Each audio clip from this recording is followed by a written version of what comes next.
Hello, this is Katie with Happy Hearted Watercolors. We're ready for part 2 of Birds on a Line. My video stopped. I think it was because I got a phone call. And so it stopped. So I just finished the painting because I couldn't stop and I couldn't get going again. So I'm taking off all these little pressure points that I put on the paper to press the plastic wrap down. This plastic wrap is going to work a lot better than the plastic bag that I had access to here at the gallery. And so I just am taking it off and noticing that in this case my paint did not slide back over on top of the birds. I also noticed that it is still a little bit wet, so I'm going to need to be really very, very careful. But what I'm going to do is try to just gently repair some lines that happened here when I was working so quickly after that phone call came. I did not even tell my sister that she knocked me off my video. Wasn't that nice? So I'm just going to kind of gently tie in some paint. You don't want to do a whole lot of this because it's going to make a line. And to get rid of this line right here, there is a line there. You might be able to see it. We're still pretty wet. You can see there's a little line. And the way I can soften that line is to take a very, very dry brush and pull along the area to soften it. Okay, now I'm going to come around here to work on this side over here. And notice I'm using the same color that I'm trying to match up near the edge of the bird. The thing I have to remember is that this will dry about 40% lighter than I put it. So, and I just don't want it to be garish there, a very obvious color change, because you can really see here where the white happens. And because this is a blue and a green together, I'm testing my color right there on the side. I want to make sure that it matches a little bit. It's like matching paint on the wall.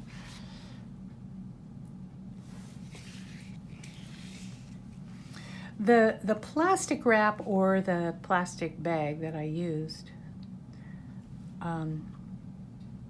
just creates a little bit of a texture. And if you'd like, you can go through and create leaves here. If it were dry, I could do that, but I can't because it's still pretty damp.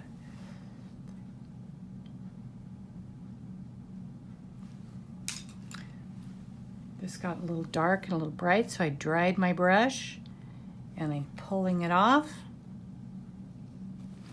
I can also take a Kleenex, pull it off. So I'm just working around the painting, finishing up these little details. And some people say, how do you know when you're done? Well, paintings are never done. You just run out of time, or you run out of patience, or you run out of light, or you get tired. And when that happens, sometimes when you come back and look at it, you think, you know, that's good. I think we're good with that. You'll notice that things look very different in the morning. I always like when I'm painting in the evening, then I go back and look at something in the morning and it's like, oh wow, it's like the little elves came in and finished it for me or did something that made it look better.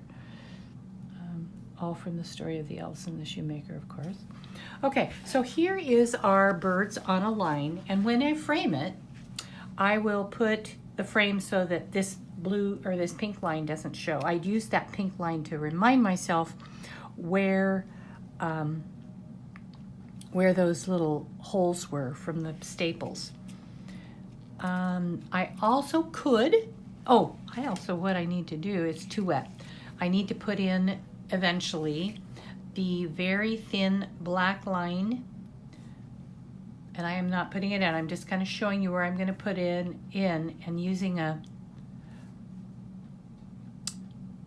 brush to show how you put it in. If you'd like to use a micron pin, then that works also. Then your painting will be considered a multi or a mixed media. It won't be just watercolor, which is totally fine. It's just if you're entering in a show at some point in time, I hope you can do that. If you enter in a show, you need to know that what you've got is not transparent watercolor, but mixed media. All right, I hope you had fun with this and enjoyed this painting of birds on a line. I need to reference Pinterest for this painting because this is where I got my inspiration for this work. Thanks a bunch.